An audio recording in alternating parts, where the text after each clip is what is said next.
They said 1986 was the year. Garlett's third World Championship.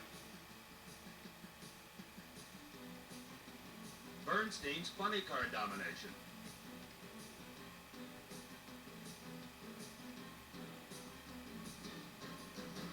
Glidden's amazing comeback. All the records, the crowds, it was a season unequaled until 1987. Historians will come to call this season of NHRA Championship drag racing the year of wonder. The year every wild dream about performance, speed, elapsed time was fulfilled. The year of first-time winners and new world champions. They said nothing could top 1986, but that was before 1987. For 10 months, they traveled the country, the racers competing in NHRA's Winston World Championships, visiting 14 tracks, battling for their share of a $1 million jackpot. The battle begins in Pomona at the season-opening NHRA Chief Auto Parts Winter Nationals. This event always sees records broken, and this year was no exception as Kenny Bernstein, in qualifying, established a new elapsed time record at 5.48 seconds.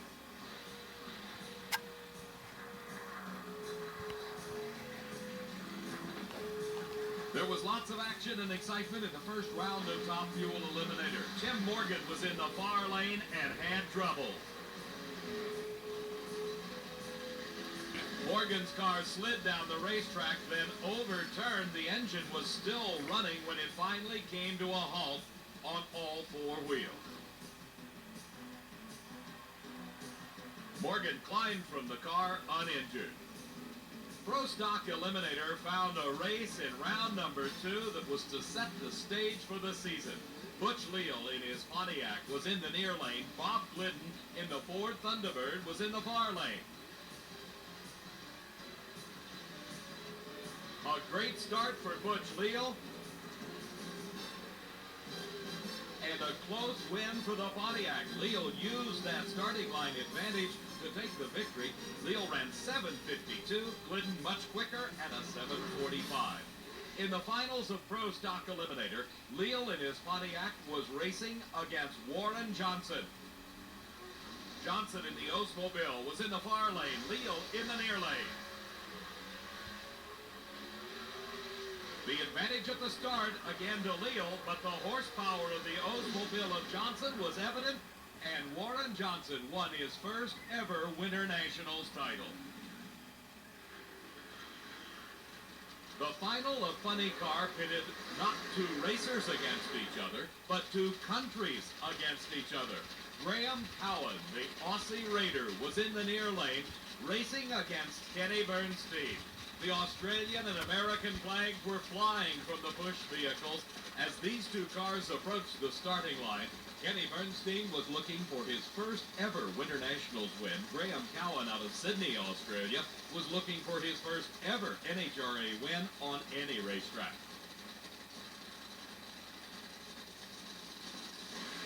A great start for Bernstein.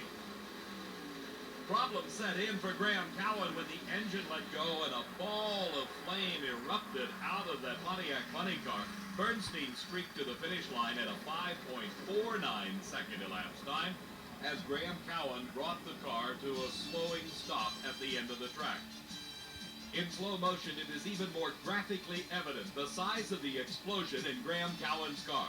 At the time the engine let go, Bernstein had already pulled away to a commanding lead. And when Cowan's engine exploded, the race was over at that point. Bernstein was the Winter Nationals champion. The Top Fuel final brought Joe Amato and his wife Jerry to the starting line with their TRW Hearst special. In the far lane of the racetrack was Don Garland, the reigning world champion. He won the title a year ago, becoming the first driver ever to win back-to-back Winston Top Fuel titles. He's now tied with Shirley Muldowney with 3 world championships to his credit. And here at the Winter Nationals started off the 1987 season, much as he ended and dominated 1986, making it to the final round to race against Joe Amato. Garlett with his car super streamlined in the front, the canopy over the roll cage. Amato, a more conventional style dragster.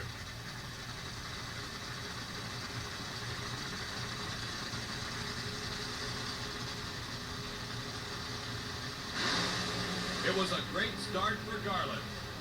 And his Super Shop's Kendall dragster continued to extend the lead, 5.29 seconds. His speed, 270 miles an hour, as the world champion won the Chief Auto Parts Winter National.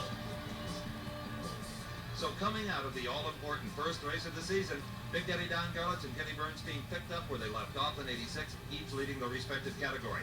Co-stock driver Warren Johnson won his first Winter Nationals, the first time he's had the early points lead.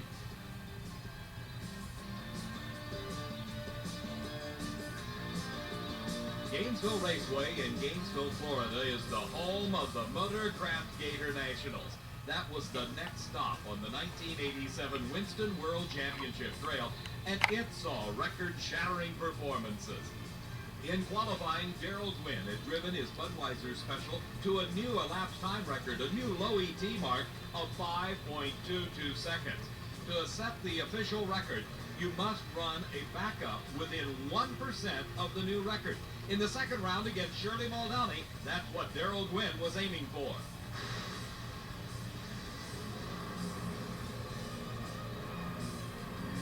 It was a tremendous race, and Darrell Gwynn ran 5.26 seconds, backing up his earlier record.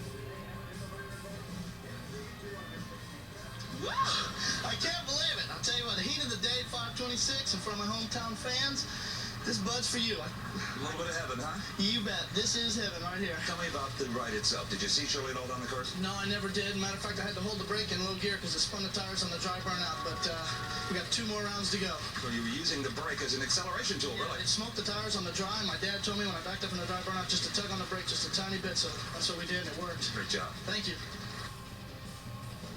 Billy Meyer in the Chief Auto Parts Special provided his own brand of excitement in funny car qualifying. An engine explosion as Billy hit the throttle when he was trying to make a qualifying attempt left a shambles of a $35,000 high-tech engine. Billy was uninjured in this incident, but the crew faced a tremendous amount of work trying to get the car and body back together. In the first round of competition, it happened once again. Not quite as spectacular as in qualifying, but the end result was the same. Also in the first round of competition, Don Prudhomme, returning to the sport after a year-long layoff, faced a longtime rival, Tom McEwen. Prudhomme won this race with a 5.70 second elapsed time and advanced through the second round into the semifinals, where he matched against the reigning world champion, Kenny Bernstein. Prudhomme failed to qualify at the Winter Nationals, but at the Motorcraft Gator Nationals, he was showing the form that carried him to 4 world championship titles. Prudhomme had a smooth start, but Bernstein ran into problems and tagged the outside guardrail. Prudhomme advanced into the finals of the Gator Nationals. As you can see, it was Bernstein with his hands full when the car made a sudden move to the left and into that concrete retaining wall. The finals of Pro Stock Eliminator matched Ford against Pontiac, Butch Leal against Bob Glidden, continuing the rivalry that began a race earlier at the Winter Nationals. And Glidden left the starting line too soon, handing the automatic victory to Leal, taking the nationwide Pontiac across the finish line and the Gator Nationals championship title. The funny car finals found Don Prudhomme racing against Johnny West.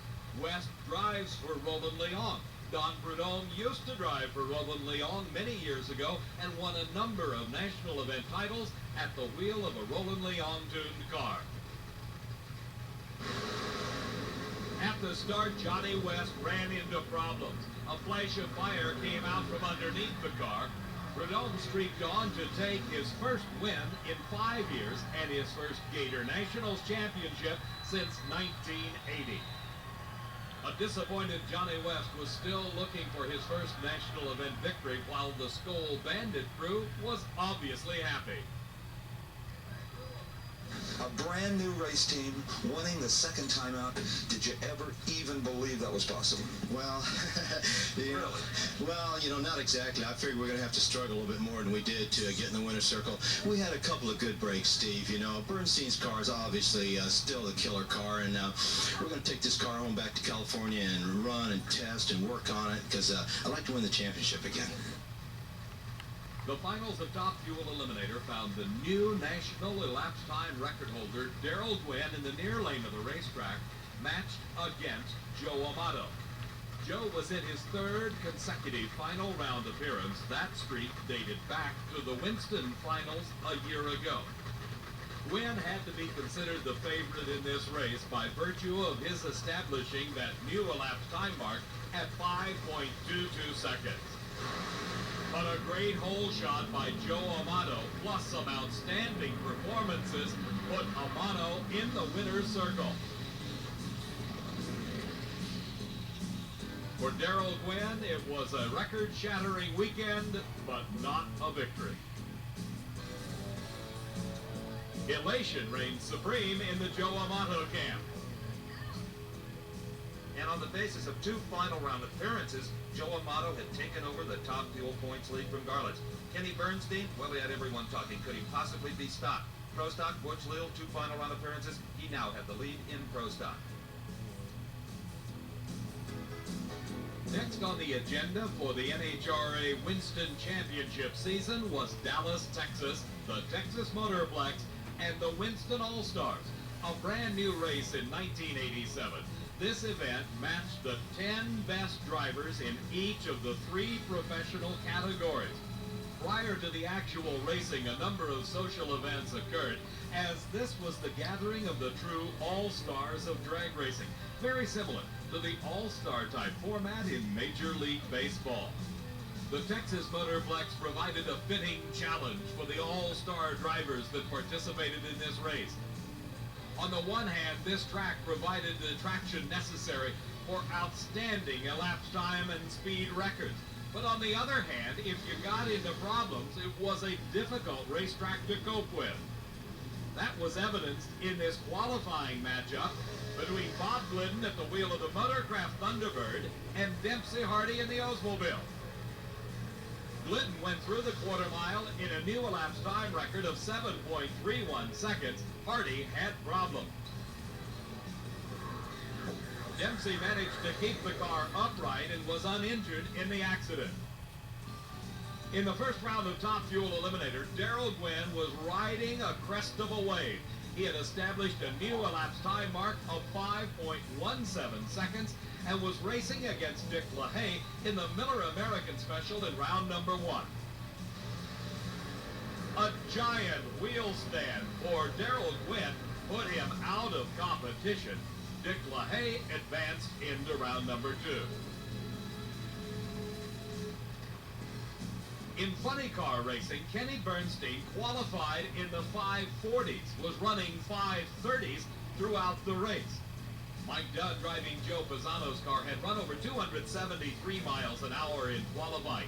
That was one of the fastest speeds ever, but records were not available for setting at this event due to the invitation-only all-star format. This was a race of the quickest against the fastest. Mike Dunn ran into problems. His engine let go. He got the parachutes out and brought the car to a safe stop as Kenny Bernstein advanced into the finals. The engine explosion and resulting fire in Mike Dunn's car was quickly brought under control by the onboard fire extinguishing system required by NHRA. A scary moment that ended well for Mike Dunn.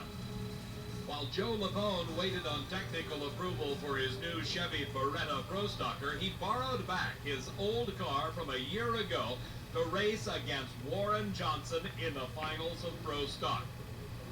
Johnson, at the wheel of the Mr. Goodwrench Oldsmobile Forenza, had a lot of power at his disposal, and he used every bit of it to eke out a win over Joe Lapone and take home the $15,000 first place award at the Winston All-Stars. the use of a borrowed car carried over into Funny Car Eliminator. Kenny Bernstein at the wheel of the Budweiser King raced against the Kodiak Blue Max, but it was not Raymond Beadle at the wheel. It was Tom McEwen, referred to for this weekend at least as the Blue Goose. McEwen had established some all-time personal best performances at the wheel of this car, but it was no match for Kenny Bernstein, as Bernstein took home $30,000 in Winston prize money with a 5.36 second elapsed time. The finals in Top Fuel Eliminator saw Dan Pastorini at the wheel of the Coors Light Silver Bullet against Dick LaHaye in the Miller American Special. The weather, which had been bad all weekend, finally took a turn for the worse. The rains came, and the closest either driver would get to actual competition was a foot race. Whether on foot or behind the wheel of their race car, the staging procedure is the same. Dick LaHaye left the starting line too soon. He left the red light glowing, but needless to say, Dan Pastorini did not collect the $30,000 first place award at this event. That competition was moved to the next race on the NHRA Winston Trail, the Nationwide Auto Parts STV Southern Nationals at Atlanta, Georgia. Before the actual competition got underway, one thing was left to be decided from Dallas, and that was who will take home the $30,000 Top Fuel Award in the Winston All-Star Race. Dick LaHaye had to be considered the favorite. Pastorini had been having engine problems all weekend. Despite the performance advantage, no one was counting Pastorini out, as this was the site of the former NFL quarterback's first ever national event win a year ago. Pastorini's engine problems continued to plague him. LaHaye streaked on for the first ever Winston All-Star victory and $30,000. In this first round race, Joe Amato was against Gary Ormsby. Ormsby smoked the tires, and Amato smoked it through the quarter mile to set a new speed record at over 279 miles an hour. In the second round of racing in Top Fuel, Darrell Gwynn had his eyes on a new national record. He was the #1 qualifier at a 5.23 seconds. Darrell was racing against his fellow Floridian, Don Garlitz. Garlitz, since his Winter Nationals win, had been having lots of problems. Don qualified well at the Southern Nationals in the #5 spot, but seemed to lack the consistency that he is famous for. Garlitz exploded an engine, and Gwynn set a new national elapsed time record at 5.204 seconds. Garlitz's problems continued on this run. This was a rather rare occasion for Don Garlitz. Very seldom do you see the swamp rat explode into a ball of flame. But the problems internally in the engine caused the backfire through the supercharger, which then blew it off the motor, resulting in that ball of fire.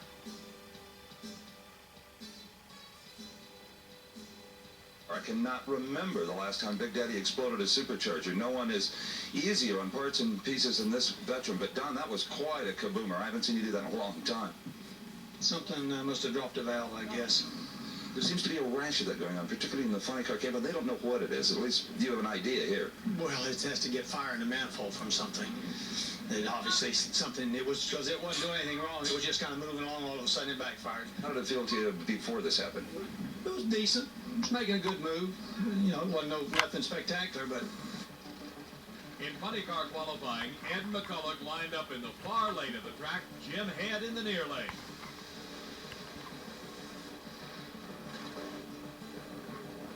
A tremendous driving job by Ed McCulloch kept the Miller American car from overturning. As the car left the starting line, it immediately moved to the right. Ed corrected. The car started out of control. As it crossed over the center line, it ran into the rear of Jim Head, then rocked up on the left wheels and header pipes, sliding down the racetrack. McCulloch brought the car back to four wheels and drove it to a safe stop. Billy Meyer's problems continued at the Southern Nationals in the second round against John Force. Meyer was lined up in the far lane of the racetrack.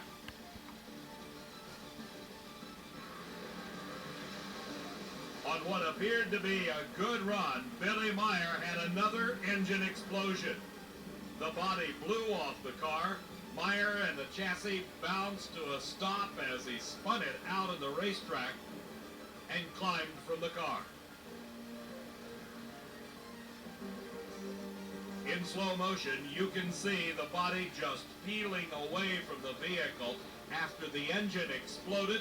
The resulting flames went down very quickly, and Meyer, in the four-wheel equivalent of a Texas bucking bronc, rode it to a safe stop. This has proven to be a very frustrating and expensive season thus far for Billy Meyer. The finals of Pro Stock Eliminator found a rematch of the recent Gator Nationals. Bob Glidden, the loser by a red light at the Gator Nationals, raced against Butch Leal at the wheel of the Pontiac. Coming into the finals, despite 52 national event victories, Glidden had not won at this Atlanta track.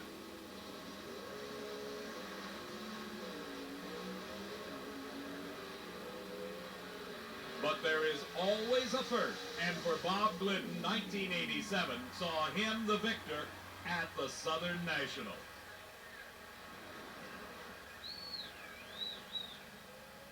Well, I'm standing next to one proud bird and one very proud Hoosier. You finally conquered Atlanta, Bob Glidden. I'll tell you what, I not only conquered Atlanta after the episode that went on here last year, but I finally beat Leal in the final. This is the first race we've won all year. You know, I know the people at Ford and people at Motorcraft are going to be glad to see the Thunderbird come through finally. In the funny car finals at the Southern Nationals, the reigning world champion Kenny Bernstein was racing against John Force. This was the 9th final round appearance without a win for John Force at the wheel of the Castrol GTX Oldsmobile. Bernstein got a good start and a 4-car length victory over John Force. His elapsed time, a 5.55 second run. The Top Fuel Finals saw the number 1 and 2 points leaders in the Winston World Series at this point, Joe Amato and Darrell Gwynn, go into the final round. This was another race of the quickest versus the fastest. Joe Amato had set a new speed record, while Darrell Gwynn had established a new elapsed time record. Whoever ended up the winner came out of this race with the lead in the Winston Championship points chase. Problems set in for Joe Amato as he neared the finish line, and Darrell Gwynn won his Southern Nationals title. 5.29 seconds was his elapsed time. What a season for Top Fuel. 3 races, 3 points leaders as Darrell Gwynn used all of his bonus points to head the list. Funny car, well, Kenny Bernstein putting further distance between he and his competitors. Pro Stock, Butch Leal. 3 final rounds, the points lead continues. Staying in the Deep South, the Winston Championship Trail moved from Atlanta to Baton Rouge, Louisiana for the Citgo Kmart Cajun Nationals. The finals of Pro Stock Eliminator saw the first championship round appearance of Bruce Allen at the wheel of the Levi Garrett Camaro of Rare and Morrison from Arlington, Texas. Allen had the dubious distinction of racing against Butch Leal, making his 4th consecutive final round appearance thus far this year. Butch defeated Bob Glidden in the semifinals.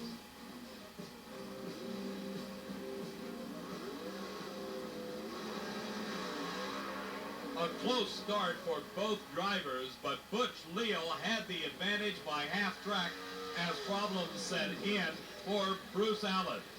And Leal, with a 7.53 second elapsed time, extended his lead in the Winston points chase. The funny car points leader and defending world champion Kenny Bernstein was once again in the finals, this time at the Cajun Nationals, against Johnny West. Johnny enjoyed his 2nd final round appearance this season. He finished in the runner-up spot, the Don Prudhomme at the Gator Nationals. Once again, West had problems. This time, he crossed over the center line gave the win at that point to Kenny Bernstein, who notched his third victory out of 4 races thus far this season. Johnny West had problems from the very start. As his car left the starting line, it began a move to the right that did not come to an end until he had crossed the center line and had disqualified himself.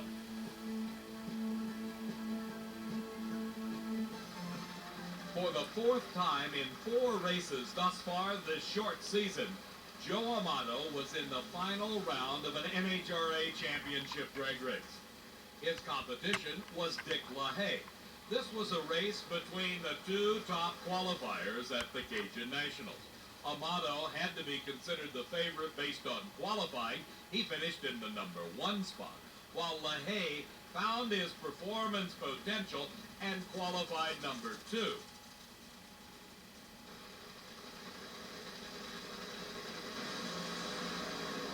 A tremendous race evolved at the very start, and it was just as close at the finish. Dick LaHaye won the race by a matter of a few inches. Amato had a very slight advantage at the starting line, but this was one of those classic drag races where neither driver knew who had won the race until they had an opportunity to talk with the crew at the end of the racetrack. For Dick LaHaye, a happy moment, his first win of the year, and an improvement in his point standing. Well, no one had been able to keep Joe Amato out of a final round so far in the season. He continued to lead the points, but could hear Dick LaHaye coming as LaHaye moved into the 3rd spot just behind Gwen. Kenny Bernstein continued dominant, and Butch Leal opened up his points lead over Bob Glidden.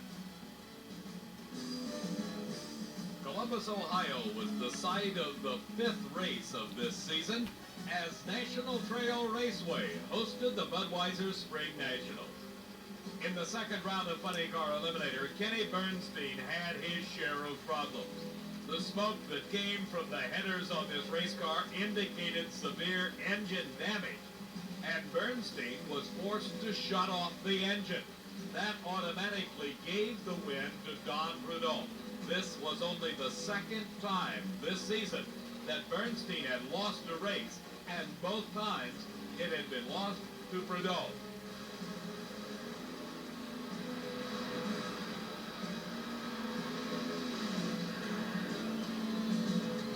If the fans at Columbus thought it was a rare occurrence to see Kenny Bernstein shut off on the starting line, how about Top Fuel Eliminator? Joe Amato raced against Gary Ormsby in the semifinals. Ormsby at the wheel of the Castrol GTX Special was in the far lane of the racetrack. Don't forget, Joe Amato had been in 4 consecutive final rounds. But it was not to be at Columbus, as first he smoked the tires and then exploded an engine.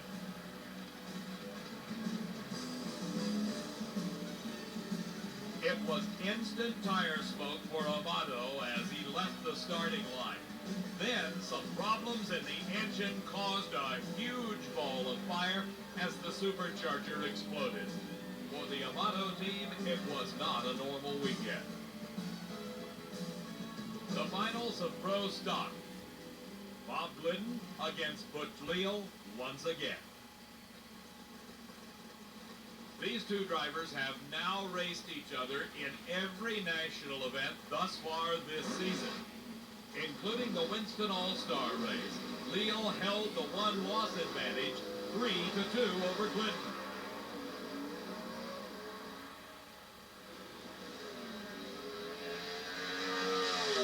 Glidden evened the score at Columbus, winning his 54th national event title. Billy Meyer moved into the finals of Funny Car Eliminator to race against the hometown favorite, Jim Head.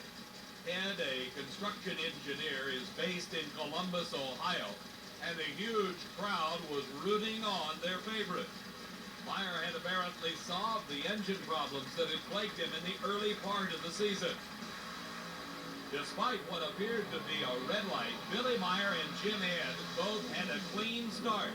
Ed began to drift towards the center line and was forced to shut it off, and Billy Meyer was the winner. So a long, hot day has come to an end for Billy Meyer, but he's not thinking about that right now. Your 11th NHRA national title. Been a long time since the 10th, though. Yeah, I think some of my guys will be, even though we've been in the final round every year, it'll be 3 years, which is hard for us to believe next week. So I'm glad it didn't go to 3 years. I can keep it in the 2-year range.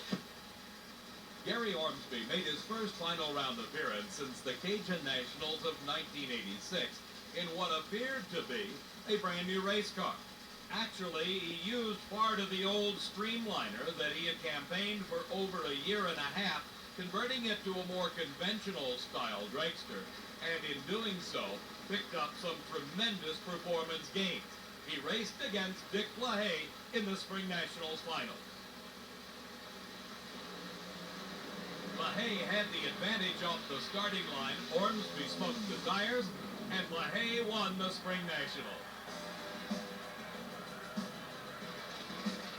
This was the second event in a row for Dick LaHaye to visit the victory circle. For Gary Ormsby, the tire smoke, the loss of traction, put him out of contention for the Spring Nationals crown.